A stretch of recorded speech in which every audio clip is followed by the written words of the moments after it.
After her latest project fell through and her personal life crumbled, Cheryl Carson just wanted one night to forget.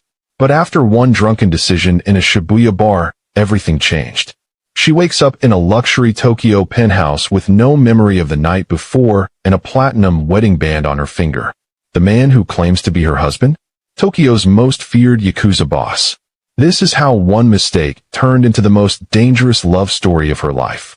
Don't forget to like, comment, and subscribe for thrilling love stories that'll leave you on the edge of your seat. Cheryl's head was pounding like a taiko drum had been struck directly against her skull. She groaned, pressing her palm against her forehead, trying to remember where she was. The sheets beneath her fingers felt impossibly smooth. Too smooth. Expensive. Her eyes cracked open, and the first thing she saw was a ceiling of polished concrete and dark wood beams, minimalist and severe, with a geometric pendant light that probably cost more than 6 months of her Tokyo rent. This wasn't her bed. Panic shot through her veins like ice water. She sat up too quickly, and the room spun. Her mouth tasted like regret and top-shelf sake. She was wearing an oversized black dress shirt she definitely didn't own. Her cocktail dress from last night was folded with military precision on a leather chair across the room, and her heels were placed perfectly by the door like someone had arranged them with reverent care. Where the hell was she? Cheryl swung her legs off the bed, her bare feet touching cold, polished hardwood. The penthouse stretched around her like something from an architectural magazine. Her architectural magazine. Floor-to-ceiling windows showcased Tokyo's Shibuya skyline bathed in harsh morning light. The neon signs from the night before were ghosts now. Everything in the space screamed discipline, money, and absolute power. Then her eyes landed on the low black table beside the bed, and her heart stopped. A marriage registration document. Official. Stamped with red seals. Her name printed in both English and kanji next to another name. Kevin Bourland. Jingon. No, she whispered, snatching the paper with trembling hands. No, no, no. This has to be fake. But the seals at the bottom looked real. Too real. And that was definitely her signature, even if she had no memory of writing it. The sound of footsteps on the hardwood made her freeze. She looked up. A man stood in the doorway, perfectly still, watching her. East Asian features. Sharp jawline. Hair slicked back with absolute control. He wore a black suit over a black shirt. The collar opened just enough to reveal what made Cheryl's breath catch. Intricate, dark tattoos crawling up his neck and disappearing beneath the fabric. The unmistakable mark of the Yakuza. His expression was unreadable. Calm. Dangerous. Good morning, Mrs. Bourland, he said, his voice low and even, with barely a trace of an accent. Coffee. Cheryl dropped the marriage certificate like it had burned her. This is insane. I don't even know you. I would never. You did. Kevin's voice was maddeningly calm as he stepped further into the room, hands in his pockets. Last night, at the bar in Roppongi, you were 3 drinks in when I sat down next to you. He paused, watching her with those unreadable dark eyes. You told me your firm passed you over for the lead architect position. Again, that your ex stopped returning your calls after you moved to Tokyo for him. That you were tired of being the responsible one who always played it safe. Cheryl's breath caught. Those were her words. Her private, humiliating failures that she'd never say out loud unless. You were very convincing, Kevin continued, pulling out his phone. He tapped the screen and turned it toward her. Security footage. A sleek bar interior. Cheryl saw herself, flushed and animated, gesturing wildly as she spoke to the same man now standing in front of her. In the video, she was laughing, leaning closer, then suddenly grabbing his hand. One reckless thing, video Cheryl was saying, the timestamp reading 2:47 a.m. I want to do one completely reckless thing and not overthink it. She watched herself kiss him. Her stomach twisted. That doesn't mean marriage. You suggested it. He pocketed the phone. You said a contract would make it real. Binding. No backing out like you always do. His expression didn't change. I agreed. Then we'll undo it. Cheryl's voice shook, but she forced steel into it. Annulment. Divorce. Whatever. I'm calling a lawyer right now. She looked around frantically. Where's my phone? On the counter. Fully charged. He gestured toward the open kitchen. She didn't trust his easy compliance, but she rushed past him anyway, grabbing her phone. Her hands trembled as she pulled up her contact list, finding the international law firm her company used. She dialed. It rang once. Twice. Cheryl Carson for Tanaka-san, please. It's urgent. There was a pause. Then, Ms. Carson, I'm sorry, but Tanaka-san is unavailable to take your case. We recommend seeking alternative counsel. What? What? The line went dead. She stared at the screen in disbelief, then spun toward Kevin. What did you do? He leaned against the doorframe, utterly relaxed. Nothing. But when you marry the head of Satsujin-ryū, people become cautious.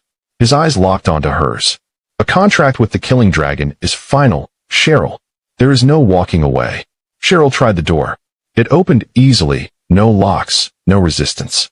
The hallway beyond was stark white with recessed lighting and more of that cold, modern elegance. She stepped out, heart pounding, still clutching her phone. She made it 3 steps before she saw them. 2 men stood at the end of the hallway, flanking the elevator. Both wore dark suits that didn't quite hide the bulk of whatever they carried underneath. Both had the same severe haircut, the same expressionless faces. Neither acknowledged her presence, but she felt their eyes tracking every movement. They won't stop you. Kevin's voice came from behind her. She whirled around. He'd followed her into the hall, still radiating that infuriating calm. The elevator works. So does the front door downstairs. Then I'm leaving. You're welcome to try. There was no threat in his tone. That made it worse. Cheryl turned back toward the elevator and started walking. The 2 men didn't move, didn't speak. She stabbed the button. The doors opened immediately. She stepped inside, half expecting them to stop her. They didn't, but they did step into the elevator with her. Get out, she snapped. Silence. They stood on either side of the door, hands clasped in front of them, staring straight ahead like statues. Kevin appeared in the doorway just before it closed, holding it open with one hand. Cheryl, let me save you some time. He stepped inside. The space suddenly felt suffocating. My name is Kevin Bourland. I am the head of Satsujin-ryū, the Killing Dragon Syndicate. We control 70% of Tokyo's underground economy and have legitimate holdings in construction, real estate, and private security. His tone was almost conversational, like he was explaining the weather. As my wife, you are now the second most valuable asset in this organization. I'm not your. Which means, he continued, ignoring her, you are also the most obvious target for anyone who wants leverage against me. Rival syndicates, corrupt police, foreign operations looking to establish territory. He glanced at the 2 silent men. Takeda and Sato will accompany you anywhere you want to go within Tokyo. They are armed. They are highly trained. And they have orders to keep you alive at any cost. Cheryl's throat tightened. That's not freedom. That's a cage. It's protection. I didn't ask for it. You married me. Kevin's eyes were hard now, the first crack in his controlled facade. Whether you remember it or not, you signed your name next to mine. That makes you part of this world. And in this world, you don't get to walk around unprotected. She wanted to scream, to hit him, to run.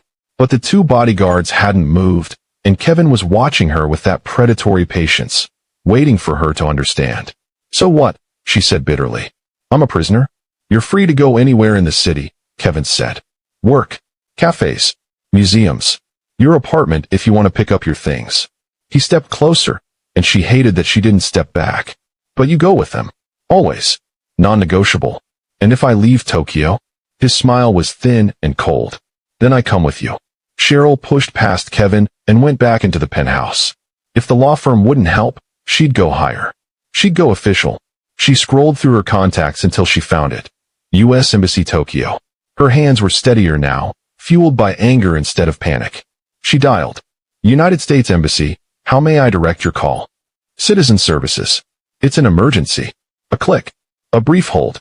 Then a woman's voice, professional and brisk. Citizen Services, this is Jennifer. How can I assist you? Cheryl forced herself to sound calm. My name is Cheryl Carson. I'm an American citizen living in Tokyo, and I need help. I was coerced into a marriage. I don't remember consenting. I need to know my legal options for annulment or... I understand, Ms. Carson. Can you tell me the name of the individual involved? Kevin Bourland. The line went silent. Not dead. Just silent. Ma'am. Cheryl pressed. Ms. Carson. The woman's voice had changed entirely. Colder. Careful. Marriage disputes fall under Japanese civil law. We recommend you seek private legal counsel within Japan. The embassy cannot intervene in personal legal matters between. He's Yakuza. Cheryl's voice cracked. He told me himself. He runs a syndicate. This isn't a normal marriage dispute. This is. We recommend private counsel. The woman repeated, her tone now completely flat. If you are in immediate physical danger, please contact local authorities. Is there anything else I can assist you with today? Cheryl's heart sank. You're not going to help me. We've provided guidance consistent with embassy policy. Have a good day, Miss Carson. The line clicked off. Cheryl stared at the phone, her pulse roaring in her ears. The embassy, the U.S. government. They just brushed her off like she was reporting lost luggage. She pulled up her contacts again, scrolling frantically. There, another option. Morrison and Hashimoto, the international firm that handled her company's contracts. Big, powerful, American-owned with Tokyo offices. She dialed. Morrison and Hashimoto, Tokyo office. I need to speak with someone in family law. This is Cheryl Carson. I'm calling on behalf of... One moment, please. Hold music. Cheryl paced the length of the windows, her reflection ghostly against the Tokyo skyline. Takeda and Sato had followed her back inside, and now stood silently by the door. This is Richard Morrison. Ms. Carson, I understand you're seeking representation. Yes. I need help dissolving a marriage that... May I ask who the other party is? Cheryl hesitated. Then, Kevin Bourland. She heard it immediately, the sharp intake of breath. Mr. Morrison? Ms. Carson, I apologize, but we have a conflict of interest that prevents us from...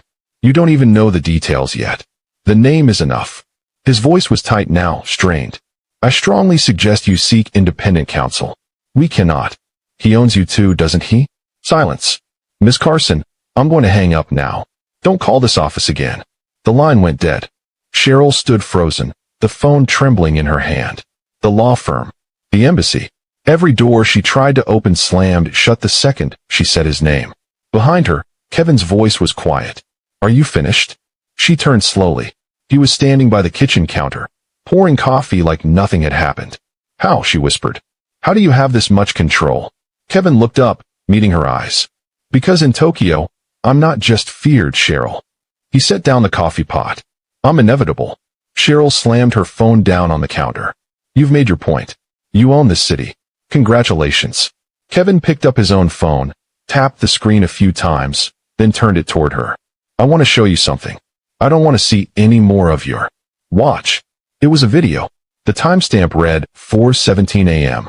Just hours ago. Cheryl saw herself sitting in what looked like a private office, sleek, modern, unfamiliar. She was wearing the same clothes from last night, but she wasn't stumbling, wasn't slurring.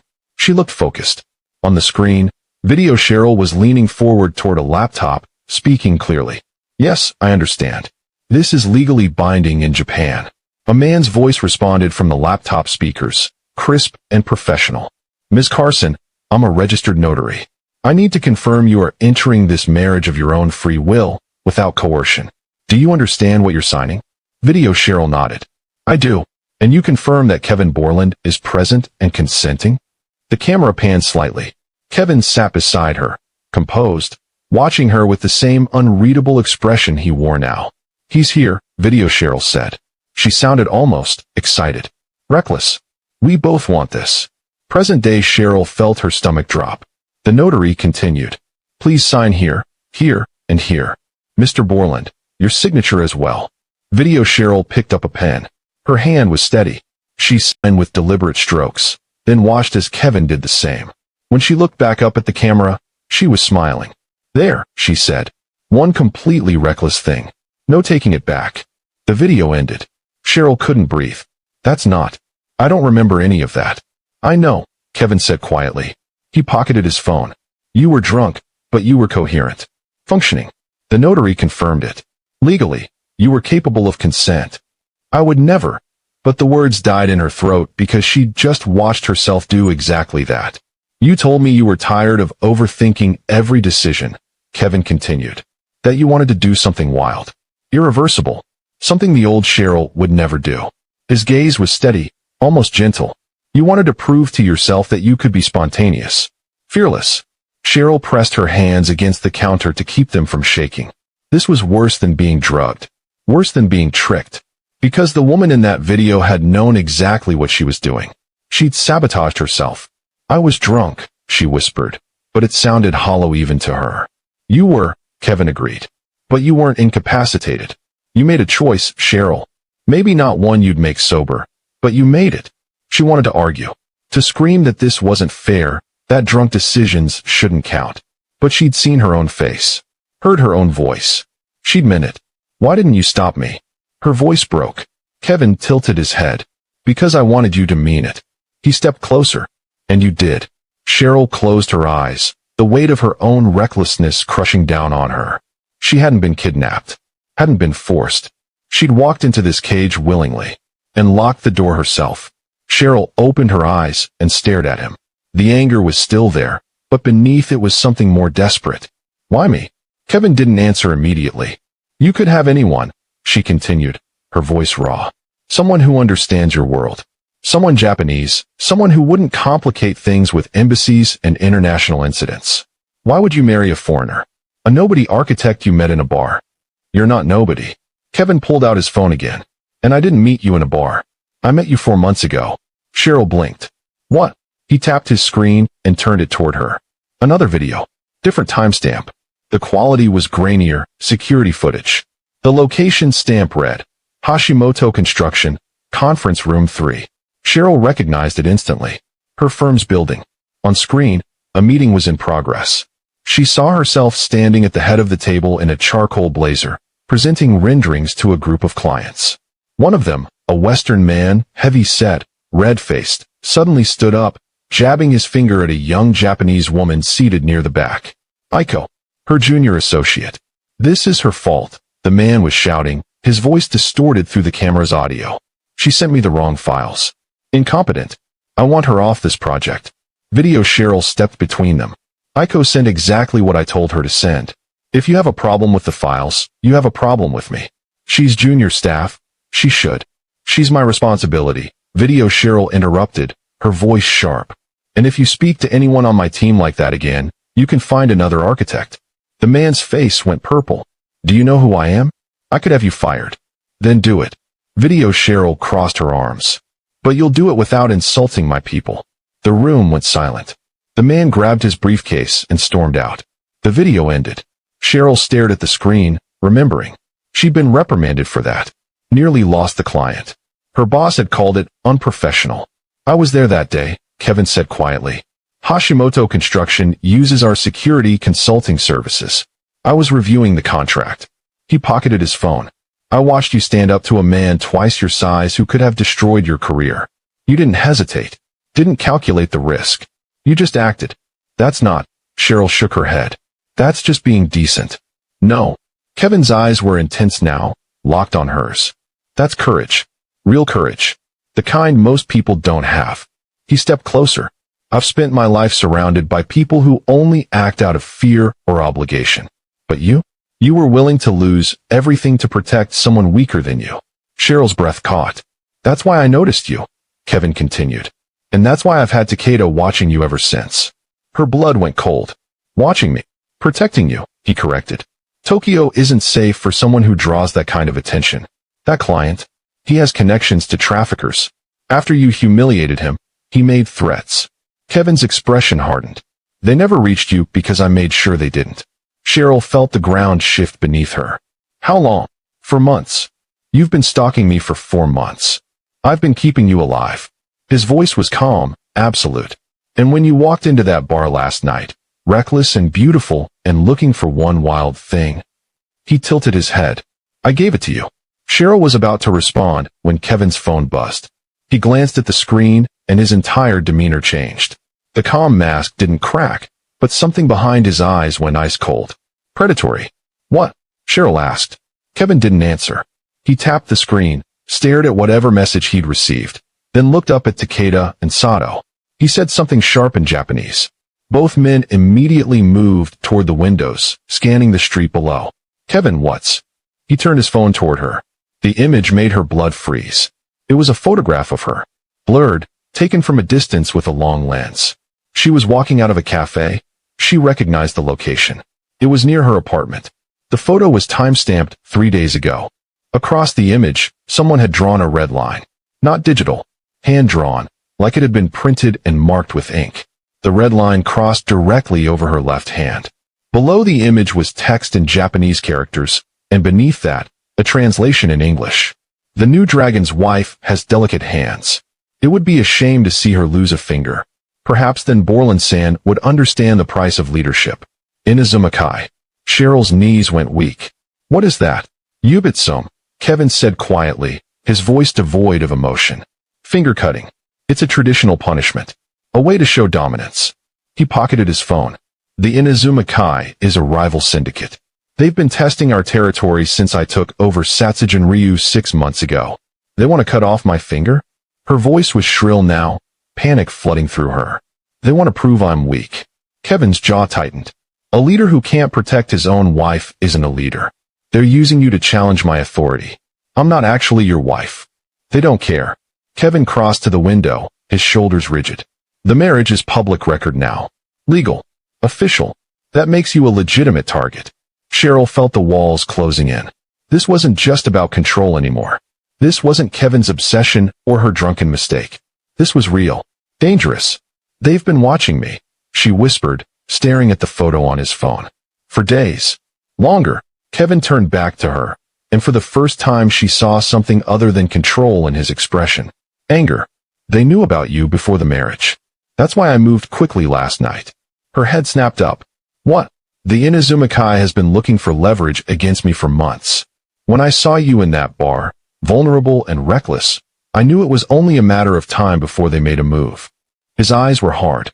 Marrying you gave me legal authority to protect you. It put you under Satsujin-ryū's shield. Cheryl's mind reeled. You used me. I saved you. Kevin stepped closer, his voice low and dangerous. If you were just a woman I'd been watching, they'd have taken you already. But as my wife, harming you is an act of war. So what happens now? Kevin's expression went cold. Now I remind the Inazuma-kai why we're called the Killing Dragon. Kevin walked to the glass doors leading to the terrace and slid them open. Come with me. Cheryl hesitated, then followed. The terrace was massive, wrapped around the penthouse with glass barriers that made it feel like standing on top of the world. Tokyo sprawled beneath them in every direction, Shinjuku's skyscrapers glinting in the afternoon sun, the chaos of traffic and humanity reduced to a distant hum. Kevin leaned against the railing, his tattoos stark against his skin in the daylight. Satsujin-ryū controls construction contracts, private security firms, and nightlife across 6 districts. Most of it is legal. Some of it exists in gray areas that the police ignore because we keep order where they can't. Cheryl wrapped her arms around herself. And the Inazuma-kai? They want what we have. Territory. Influence. Legitimacy. Kevin's expression darkened. Their old leadership respected boundaries. The new Oyabun doesn't. He sees my age as weakness. He's been pushing into our districts, undercutting our contracts, bribing our people. Why not just negotiate? Kevin's laugh was bitter. This world doesn't work like that. Weakness is death. The moment I show I can't defend what's mine, I lose it. He turned to face her fully. And now you're mine. Which means they'll use you to test me. The words should have made her angry, but all she felt was cold. If you want to survive this, Kevin said, his voice dropping, you need to follow 3 rules. Non-negotiable. Cheryl met his eyes. I'm listening. 1. You don't go anywhere without Takeda and Sato. Not your apartment, not your office, not a convenience store. Anywhere you go, they go. She nodded slowly.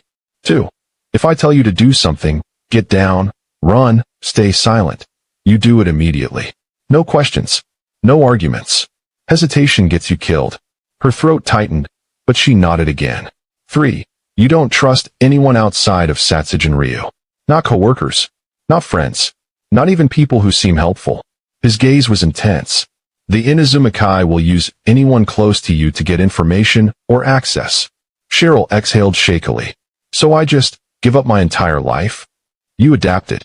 Kevin stepped closer. You keep working. Keep living. But you do it smart. He reached out and tilted her chin up, forcing her to look at him.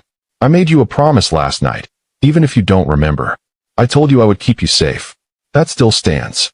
Why should I believe you? Because you're the first thing I've wanted to protect instead of control. His thumb brushed her jawline, surprisingly gentle. And I don't fail, Cheryl. Not at this. She wanted to pull away, to reject everything he represented. But the photo of her hand marked with a red line flashed through her mind. If I do this, she said quietly, if I follow your rules and play along with this insane marriage, you swear you'll keep me alive? On my life, Kevin said. In the honor of Satsujin-ryū. Cheryl searched his face for any hint of deception. All she found was cold, absolute certainty.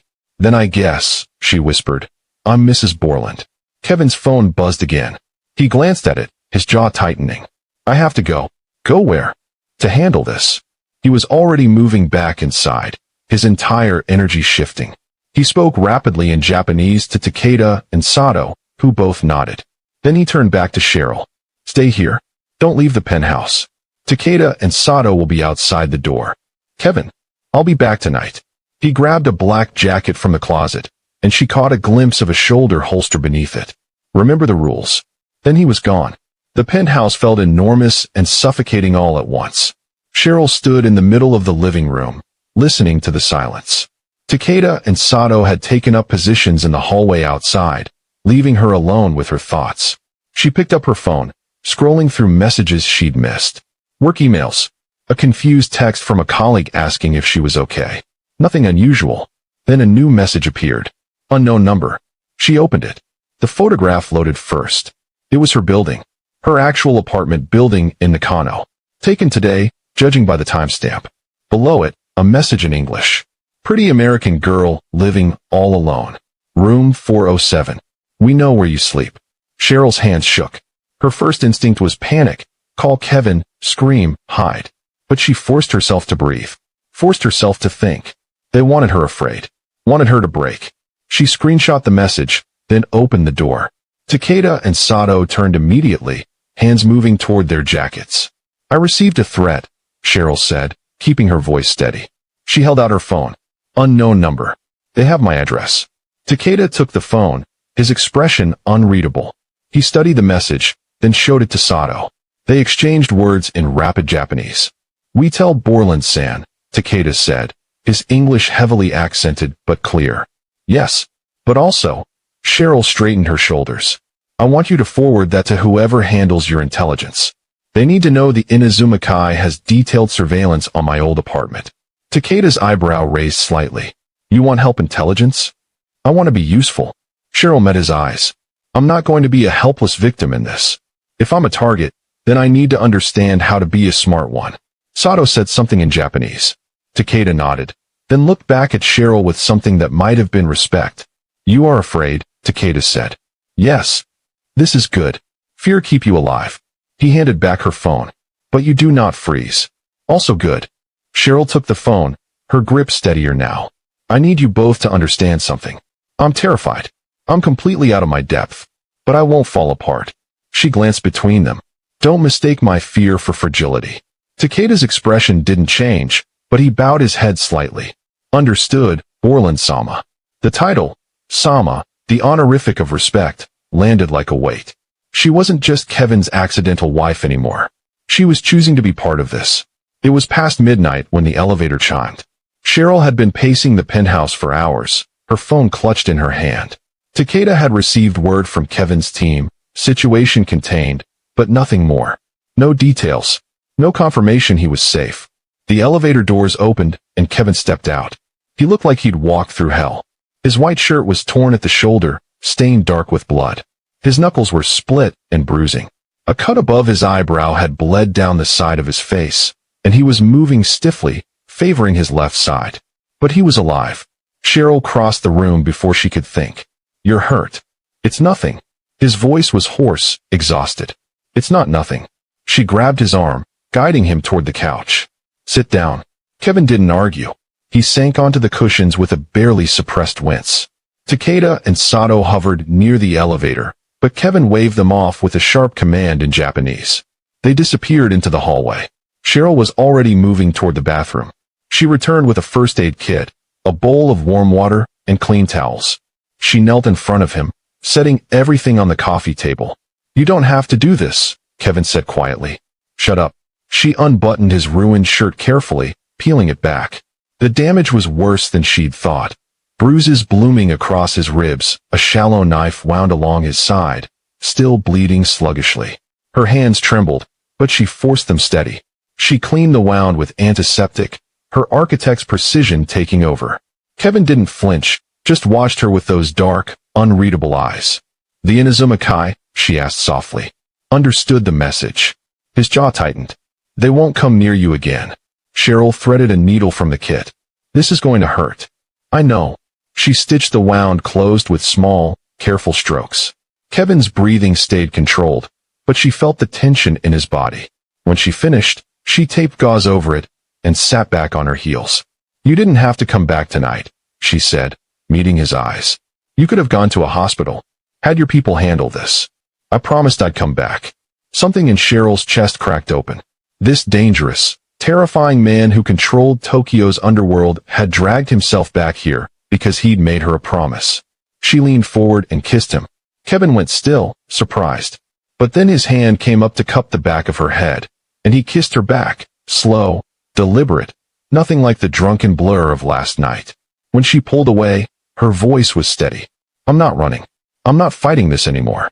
She brushed her thumb along his uninjured cheek. "But your wife expects you home for dinner. Always."